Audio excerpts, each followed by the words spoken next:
In the movie The Big Short, one of the most important things said by Mark Baum was, "All this time, I was wondering who I was betting against.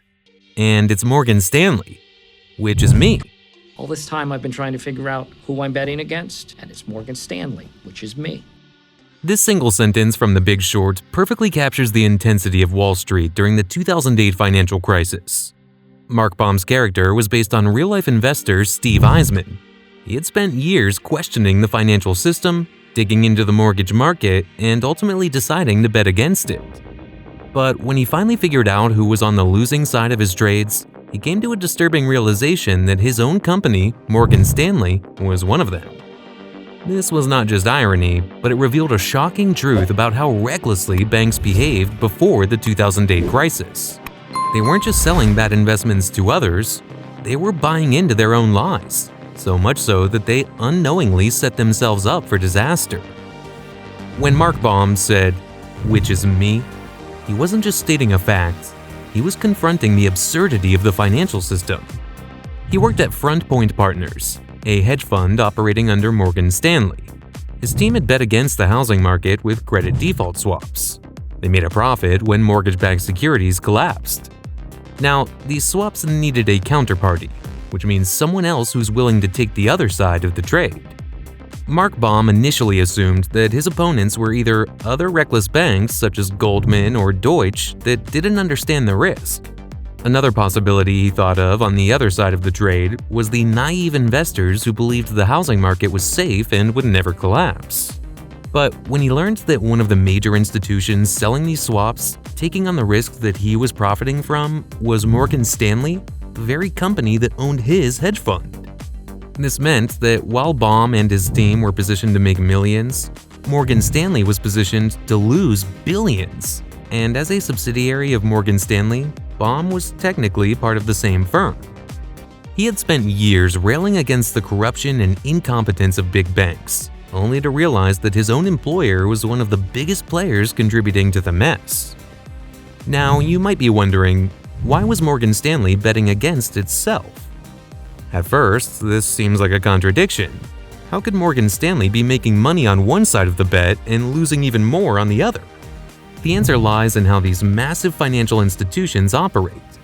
Unlike smaller hedge funds, these big banks were divided into small, separate, and often disconnected departments. If you think logically, then you would probably say that the higher management at Morgan Stanley would have full visibility into what each department was doing. While each department had managers reporting to their peers, the sheer size and complexity of a global investment bank made it difficult for information to flow efficiently. These financial institutions are structured like a multi-layered bureaucracy, where decisions made in one division might not be immediately visible to others. For example, Frontpoint Partners, Mark Baum's hedge fund, wasn't a core part of Morgan Stanley's main operations. It was a subsidiary hedge fund, meaning it had significant autonomy. While its profits and losses would eventually be reflected in Morgan Stanley's overall performance, the exact nature of its positions wasn't necessarily scrutinized in real time by upper management. Similarly, the mortgage trading desk at Morgan Stanley was engaged in securitization and proprietary trading, making its own independent bets on mortgage-backed securities. Even though both divisions technically fell under the same corporate umbrella, they were operating independently with different mandates and goals. This was not an accident. It was driven by greed and blind faith in the system. Before 2008, Wall Street was addicted to these toxic mortgage products because they generated huge short-term profits. Their entire business model was built on the idea that real estate prices would always rise. So the bank was too big, and its departments were too disconnected to realize that it was playing both sides of the same game, except one side was about to lose catastrophically.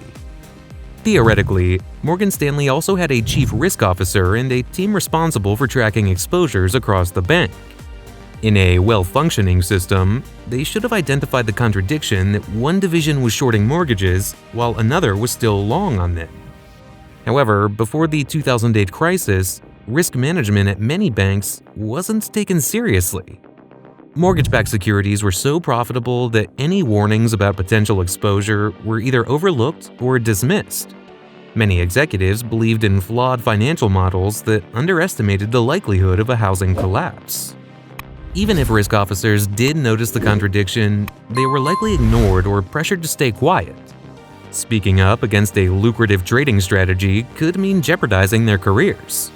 And the senior leadership at Morgan Stanley, including the CEO and top managers, were more concerned with total firm-wide profitability rather than tracking every position taken by individual traders or hedge funds under their umbrella.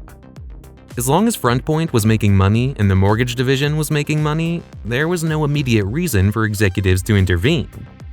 The problem only became apparent when the crash hit, and suddenly, the bank realized it had massive exposure to toxic mortgage assets, while also paying out money to traders who had bet against them. Some of you might be wondering how it looked on the balance sheet of Morgan Stanley. In Q4 of 2007 and Q1 of 2008, Morgan Stanley was already showing weakness, but the real damage hit in Q3 and Q4 of 2008 when Lehman Brothers collapsed and market panic set in. In 2007, Morgan Stanley reported $9 billion in losses related to mortgage-backed securities and even larger losses in 2008. Even though Frontpoint made huge profits betting against mortgages, those gains didn't cancel out Morgan Stanley's overall losses for two key reasons. First is scale difference. The mortgage division was dealing with tens of billions in exposure, while Frontpoint's short positions were much smaller in comparison. The gains from shorting the market were a fraction of the bank's overall losses. Second is payout structure. The profits Frontpoint made didn't just sit in Morgan Stanley's balance sheet.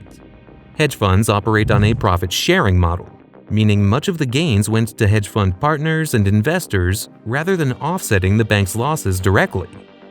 So overall, Mark Baum's reaction in The Big Short wasn't just shock, it was frustration. He realized that even the people who were supposed to be the smartest in finance had no idea what they were doing. Morgan Stanley wasn't an exception, it was a perfect example of how reckless the entire system had become. The bank wasn't betting against the housing market because it had a grand strategy, it was simply chasing profits in every direction, without ever stopping to understand its own risks. This is why Baum's statement is so powerful. It wasn't just about one trade, it was about the entire financial system cannibalizing itself.